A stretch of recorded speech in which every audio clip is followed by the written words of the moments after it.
Assalamualaikum. Selamat berjumpa kembali dengan saya, masih di Choice Channel Education. Materi kita kali ini adalah tentang pengukuran, besaran, dan satuan. Hal-hal yang akan dipelajari pada materi ini diantaranya adalah definisi pengukuran, definisi besaran, macam-macam besaran, besaran pokok, macam-macam besaran pokok beserta satuannya, dan juga definisi satuan dan macam-macam satuan. Sebelumnya, buat teman-teman jangan lupa ya untuk klik subscribe dan tanda loncengnya demi pengembangan channel ini. Terima kasih. Baik, kita awali dari pengukuran. Definisi pengukuran adalah proses membandingkan suatu besaran yang diukur dengan besaran sejenis yang digunakan sebagai satuan. Contoh, kegiatan mengukur panjang meja belajar dengan penggaris. Ternyata diperoleh hasilnya adalah 1 meter panjangnya. Berdasarkan contoh tersebut, peroleh data sebagai berikut. Panjang kita sebut sebagai besaran. Penggaris adalah alat ukur. 1 adalah nilai ukur. Dan meter adalah satuan. Berikutnya kita pelajari tentang besaran. Besaran adalah sesuatu yang dapat diukur dan mempunyai nilai serta satuan. Besaran dibedakan menjadi 2. Yang pertama, besaran pokok, dan yang kedua adalah besaran turunan. 1. Besaran pokok. Besaran pokok adalah besaran yang satuannya telah ditetapkan terlebih dahulu dan tidak diturunkan dari besaran lain. Konferensi umum mengenai berat dan pengukuran yang ke-14 yang berlangsung di Paris pada tahun 1971 berhasil menetapkan 7 besaran sebagai besaran pokok. Ketujuh besaran tersebut menjadi dasar Satuan Sistem Internasional yang disingkat SI. Nah, macam-macam besaran pokok. Yang pertama, panjang. Satuan SI-nya adalah meter dan simbolnya atau singkatannya adalah M. Kemudian nomor 2, massa. Satuannya adalah kilogram. Simbolnya adalah kg. Kemudian nomor 3 adalah waktu. Satuannya adalah sekon. Simbolnya S. Kemudian besaran pokok yang keempat adalah suhu. Satuannya adalah Kelvin. Singkatannya atau simbolnya K. Kemudian kuat arus listrik nomor 5. Satuannya adalah S ampere. Simbolnya adalah A besar. Nomor 6 adalah jumlah zat. Satuannya mol. Simbolnya atau singkatannya mol. Dan yang ketujuh, intensitas cahaya. Satuannya adalah kandela atau CD. Jadi 7 besaran pokok yaitu panjang, massa, waktu, suhu, kuat arus listrik, jumlah zat, dan intensitas cahaya. Kita lihat yang pertama tentang panjang. Panjang adalah besaran yang menyatakan jarak antara 2 titik.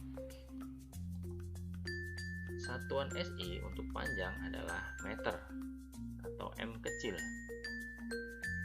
Satuan lain untuk panjang selain meter ada milimeter, sentimeter, desimeter, kilometer, dan lain-lain. Nah, contoh alat ukur panjang. Yang pertama adalah penggaris atau mistar. Nah, alat ini punya ketelitian 0,1 cm. Ini gambarnya. Kemudian yang kedua, jangka sorong. Alat ini punya ketelitian 0,01 cm. Ini gambarnya. Dan yang ketiga, mikrometer skrup.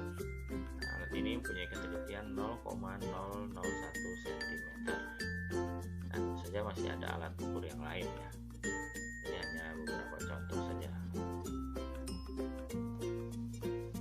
Yang kedua, massa. Massa adalah jumlah materi yang terkandung dalam suatu benda. Satuan SI yang digunakan untuk massa adalah kilogram, disingkat kg. Nah, alat ukur massa adalah neraca atau timbangan. Dalam kehidupan sehari-hari, orang menyamakan massa dengan berat. Jadi seolah-olah massa dan berat itu sama. Padahal keduanya itu berbeda. Karena ternyata berat itu dipengaruhi oleh gaya gravitasi. Dan satuan untuk berat ternyata adalah Newton. Contohnya misalnya ketika benda yang berada di bumi itu beratnya 100 Newton, maka ketika dibawa ke bulan itu maka beratnya akan berubah. Sementara benda itu bermassa 100 kg, ketika dibawa ke bulan maka massanya tetap 100 kg karena massa tidak dipengaruhi oleh gaya gravitasi. Sekarang kita lihat macam-macam neraca atau timbangan. Yang pertama adalah neraca sama lengan.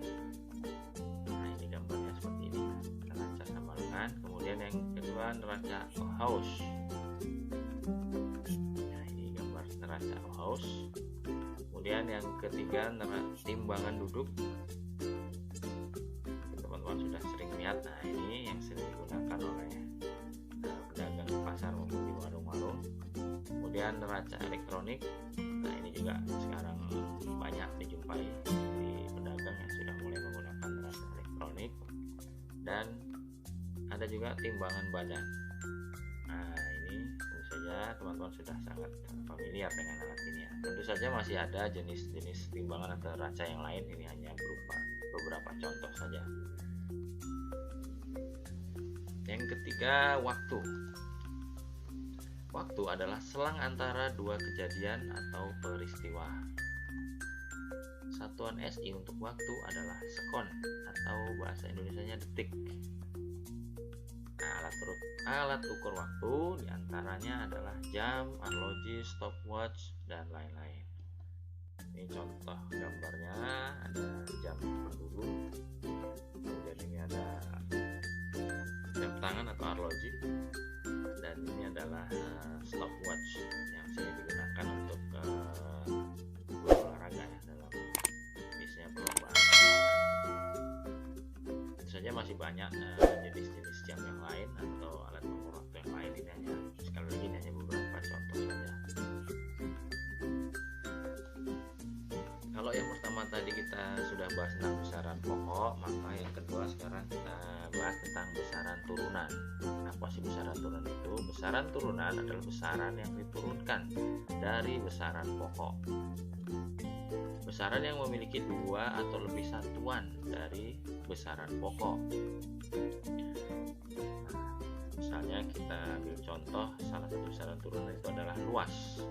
Untuk memperoleh luas, maka persamaannya adalah panjang dikali lebar. Satuan panjang adalah meter, dan satuan lebar sebenarnya hakikatnya adalah juga panjang ya. Maka meter dikali meter maka menjadi meter pangkat 2 atau meter persegi, sehingga disingkat M kuadrat. Maka satuan luas adalah meter persegi, meter kuadrat. Sehingga definisi ini yang memiliki 2 atau lebih, maka ini satuannya ada 2, meter dan meter, jadi meter persegi.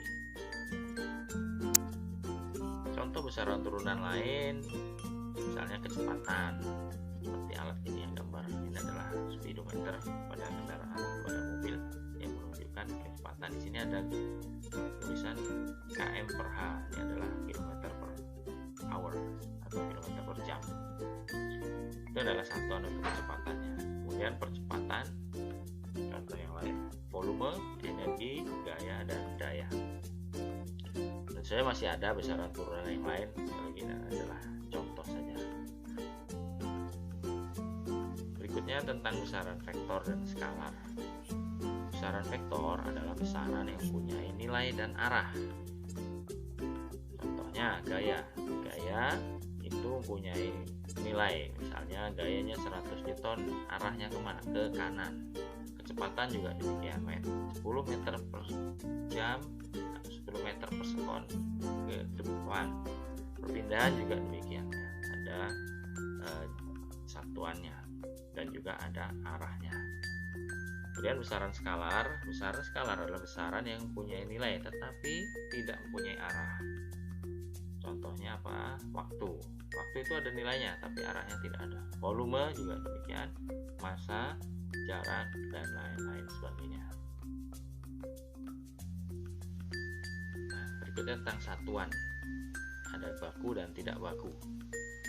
Satuan adalah segala sesuatu yang digunakan untuk menyatakan hasil pengukuran, atau bisa juga didefinisikan sebagai pembanding dalam suatu pengukuran. Jadi satuan ini adalah suatu pembanding dalam suatu pengukuran.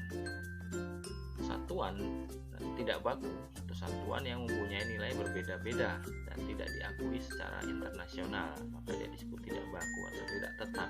Nah, contohnya jengkal. Kita bisa saja mengukur misalnya panjang meja dengan jengkal kita, tetapi ini tidak baku, tidak tetap. Antara jengkal satu orang dengan orang lain itu berbeda. Kemudian depa sama juga, kemudian hasta, kemudian tombak.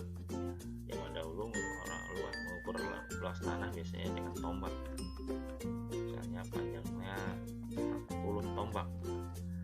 Kemudian kaki juga demikian. Kemudian yang berikutnya satuan baku. Nah, apa bedanya dengan satuan tidak baku? Satuan baku berarti tetap ya. Nah, syarat satuan bisa dikatakan atau bisa disebut dengan satuan baku jika satu mempunyai nilai yang tetap, dua mudah ditiru, tiga dapat digunakan oleh semua orang. Minimal ada 3 syarat ini untuk menjadi satuan baku.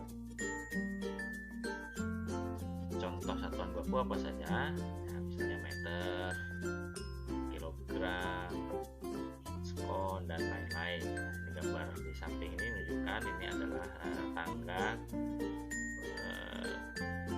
satuan panjang ya, mulai dari milimeter, sentimeter, desimeter sampai kilometer.